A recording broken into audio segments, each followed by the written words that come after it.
Praise the Lord. நான் உங்களுடைய மூலியா சுபாக் உங்களை எல்லாருமே Jesus temple ministers Tamil channel அன்புடன் அழைக்கிறேன். ஹல்லேலூயா.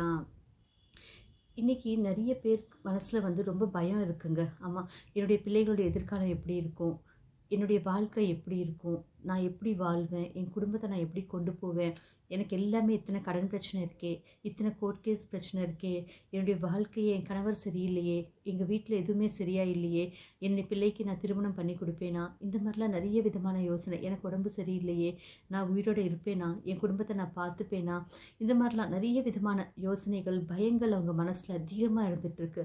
ஆனால் கர்த்தர் சொல்கிறாரு, நீங்கள் பயப்படாதீங்க. நீங்கள் உலகத்தில் இருக்கிறவரை நம்பலை, என்ன நீங்கள் நம்புறீங்க, நான் உங்களுடைய பரலோக பிதா, நான் உங்களுடைய தகப்பனாக இருக்கேன், நீங்கள் பயப்பட வேண்டிய அவசியம் இல்லை, நிச்சயமாக நான் உங்களை ஆசீர்வதிப்பேன்னு சொல்கிறார் அவர். ஹல்லேலூயா. ஆமாங்க, உங்களுக்கு எத்தனை பிரச்சனை இருந்தாலும் சரி, எத்தனை கஷ்டம் இருந்தாலும் சரி, எல்லாத்துலேருந்துமே சரி, கர்த்தர் உங்களை விடுதலை பண்ணி உங்களை ஆசீர்வதிக்கிறேன்னு சொல்கிறாருங்க. ஆமாம், இன்றைக்கி உங்கள் கஷ்டம், உங்கள் வேதனை, உங்கள் துன்பங்கள் எல்லாமே சரி, சீக்கிரமாக கூடிய சீக்கிரத்தில் அது பறந்து போகும்னு சொல்கிறாரு. ஹல்லேலூயா. பாருங்கள், ஏசியா 41வது அதிகாரம் 13வது வசனத்தில் அங்கே என்ன எழுதியிருக்குன்னு தெரியுமாங்க? உன் தேவனாயிருக்கிற கர்த்தராகிய நான் உன் வலது கையை பிடித்து பயப்படாதே, நான் உனக்கு துணையாய் நிற்கிறேன் என்று சொல்கிறேன். ஹல்லேலூயா. அங்கே என்ன சொல்கிறாங்க? உன் தேவனாயிருக்கிற கர்த்தராகிய நான் உன் வலது கையை பிடித்து பயப்படாதே, நான் உனக்கு துணையாய் நிற்கிறேன் என்று சொல்கிறார். ஹல்லேலூயா. பார்த்தீங்களாங்க, எவ்வளோ நல்லவர் இல்லையாங்க கர்த்தர். ஆமாம், இன்றைக்கி எத்தனையோ கஷ்டங்கள், எத்தனையோ வேதனைகள் நம்ம வாழ்க்கையில் பயங்கரமாக புயல் காற்று அடிக்கிற மாதிரி அடிச்சுட்டே இருக்குது. இதிலிருந்து எப்போ நம்ம வெளியில் வருவோம், இந்த காற்றுலேருந்து எப்போ நம்ம வெளியில் வருவோம்னு சொல்லி ஒவ்வொரு நொடி கூட நம்ம பயந்து வாழ்ந்துட்டுருக்கோம்.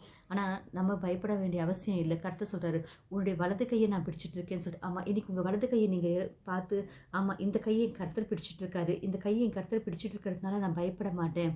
சொல்லுங்கள், நீங்கள் யாராவது சரி, நீங்கள் உங்கள் பயமுத்துற அந்த சாத்தான் கிட்ட சொல்லுங்கள், அந்த சாத்தான் கிட்ட சொல்லுங்கள், இதோ பாரு, என்னுடைய கையை கர்த்தர் பிடிச்சிட்டு இருக்காரு, நான் பயப்பட வேண்டிய அவசியம் எனக்கு கிடையாது, இந்த கை தான் அவர் பிடிச்சிட்டு இருக்காரு. அவர் பிடிச்சிருக்கிறப்போ நீ என்னை பயமுத்த வேண்டிய அவசியம் கிடையாது. நீ பயமுத்துனா உன்னை அவர் பயமுத்துவார், நீ இங்கேருந்து ஓடிப்போன்னு சொல்லி அதுக்கு சொல்லுங்கள், அதுக்கிட்ட பேசுங்க. நீங்கள் என் கையை அவர் பிடிச்சிட்டு இருக்காரு, நான் பயப்பட மாட்டேன், என்னுடைய தகப்பன் என் கையை பிடிச்சிட்டு இருக்காரு. பசங்க பாருங்கள், நம்ம பார்த்தோன்னு வச்சுக்கோங்களேன், ரோட்டில் ஒண்டியாக போனால் ஒரு நாய் அந்த மாதிரி ஏதாவது வந்துச்சுன்னா பயந்து போவாங்க.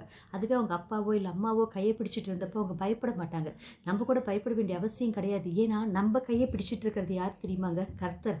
இந்த பரலோக தகப்பன் நம்ம கையை பிடிச்சிட்டு இருக்காரு, நம்மளை சுஷ்டிகர்த்தர் நம்ம கையை பிடிச்சிட்டு இருக்காரு. நம்ம பயப்பட வேண்டிய அவசியம் கிடையாதுங்க. ஆமாம், எத்தனை பிரச்சனை வந்தாலும் சரி, எத்தனை கஷ்டம் வந்தாலும் சரி, நம்மளை கைவிடாதவர் நம்ம கர்த்தர். அவர் நம்ம கூட இருக்கிறதுனால கண்டிப்பாக நம்ம வாழ்க்கை மாறும். கண்டிப்பாக நம்மளுடைய பிரச்சனைகள் எல்லாத்துலேருந்து நம்ம வெளியில் வருவோம். கண்டிப்பாக நம்மளுடைய எல்லா விஷயங்கள்லேருந்து நம்மளை அவர் வெளியில் கொண்டு நம்மளை ஆசீர்வதிப்பார். மனுஷன் நம்ம கையை பிடிச்சிக்கல, மனுஷன் நம்ம கையை பிடிச்சிட்டு இருந்தாருன்னா ஒருவேளை நம்ம கையை விட்டுருவாங்க. ஆனால் நம்ம கையை பிடிச்சிட்டு இருக்கிறேன்னு சொல்கிறது யார் தெரியுமா? கர்த்தர் சொல்கிறாருங்க. ஆமாம், நசரேயனாகிய இயேசு சொல்கிறாரு, அவர் கையை விடவே மாட்டார். அவர் வாக்கு கொடுத்தாருன்னா அந்த வாக்கு அவர் தாண்டவே மாட்டார். அவர் கண்டிப்பாக அவர் நம்மளை ஆசீர்வதிப்பார், நம்மளை வெளியில் கொண்டு வருவார். பாருங்கள், எஸ்ட்ராவில் நம்ம பார்த்தோன்னு வச்சுக்கோங்களேன். எஸ்ட்ராவில் நம்ம பார்த்தப்போ எஸ்ட்ரா ராஜா கிட்டே போய் அவங்க நான் அந்த எருசலேம் மந்திரத்தை கட்டணும் அப்படின்னு சொல்லி அவர் கேட்பார். அவர் சரின்னு சொல்லிட்டு எல்லாமே கொடுப்பாங்க, பொருட்கள் எல்லாமே கொடுத்ததுக்கப்புறம் அந்த பொருட்கள் அங்கேருந்து எருசலேமுக்கு கொண்டு போகிறதுக்காக நிறைய பொருட்கள் இருக்குது. நிறைய அங்கே இருக்கிற மக்கள் எல்லாருமே அவங்கவுங்க சக்தி கொடுதி அவங்க தங்கம் வெள்ளி என்னென்ன சாமான்லாம் கட்ட வேண்டியது இருக்கோ அது எல்லாத்தையும் கொண்டு கொடுப்பாங்க.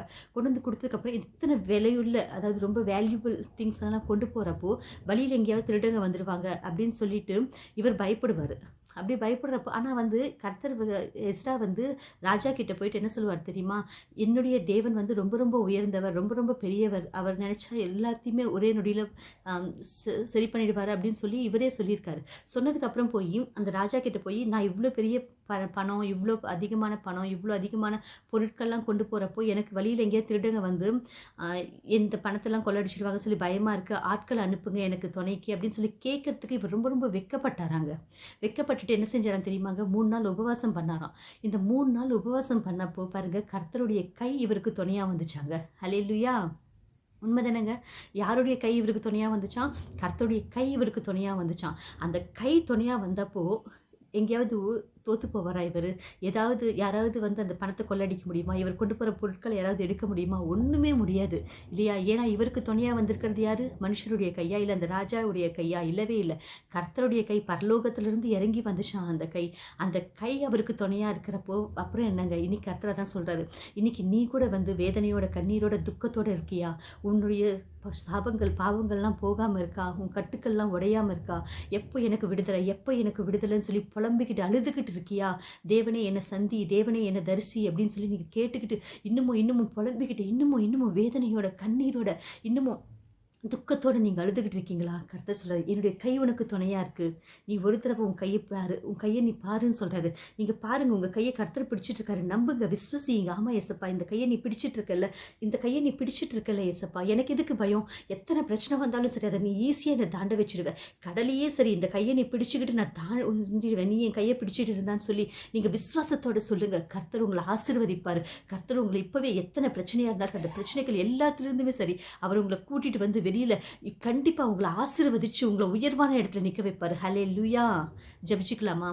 ஸ்தோத்திரம் தேவனே இயேசப்பா, ஸ்தோத்திரம் ஸ்தோத்திரம் ஸ்தோத்திரம் ஸ்தோத்திரம் ஸ்தோத்திரம் ஸ்தோத்திரம் தேவனே, ஸ்தோத்திரம் ஐயா. பரிசுத்த ஆவியானவரே, ஸ்தோத்திரம் ஸ்தோத்திரம் ஸ்தோத்திரம் ஏசப்பா, ஸ்தோத்திரம் ஐயா. ஐயா உங்கள் கிருபைக்கு நன்றி நன்றி நன்றி. ஆமாம் ஏசப்பா, எங்கள் கையை நீங்கள் பிடிச்சிட்டு இருக்கீங்க, எங்கள் கையை நீங்கள் பிடிச்சிட்டு இருக்கீங்க, எங்கள் கையை நீங்கள் விடலை தேவனே ஏசப்பா. எத்தனை கஷ்டங்கள் எத்தனை வேதனைகள் வந்தாலும் சரி, எல்லாத்துலேருந்து எங்களை நீங்கள் விடுதலை பண்ணி எல்லாத்துலேருந்து எங்களை கொண்டு வந்து ஏசப்பா ஐயா உயர்வான இடத்துல நீங்கள் உட்கார வைக்க போகிறீங்க. ஆமாம் ஏசப்பா ஐயா. ஐயா எங்கள் தாயா எங்கள் தகப்பனா நீங்கள் எங்கள் கூட இருக்கீங்க தேவனே. எங்களை விட மாட்டீங்க தேவனே. எங்கள் கஷ்டத்துலேருந்து எங்கள் கண்ணீர்லேருந்து எல்லாத்துலேயுமே எங்களை ஐயா ஏசப்பா வெளியில் கொண்டு வந்து எங்கள் சந்தோஷமாக நிற்க வைக்க போகிறீங்க. எங்கள் துக்க தினங்கள் எல்லாத்தையுமே நீங்கள் ஏசப்பா ஐயா சந்தோஷமாக மாற்றுவதற்காக நன்றி தேவனே. நன்றி நன்றி நன்றி. ஆசீர்வதிப்பதற்காக நன்றி. இயேசு கிறிஸ்துவின் நாமத்தில் ஐயா உங்கள் மகிமை ஏசப்பா நாங்கள் பார்க்கணும் தேவனே. ஆசீர்வதிங்க. எங்கள் கஷ்டங்கள் எல்லாத்துலேருந்து வெளியில் கொண்டு வந்தீங்களே ஐயா உங்கள் சாட்சியாக நிற்க வைங்க தேவனே. இயேசுவின் நாமத்தில் நீங்கள் நிற்க வைப்பதற்காக நன்றி நன்றி நன்றி. இயேசுவின் நாமத்தில் ஆமென் ஆமென் ஆமென். Thank you Jesus.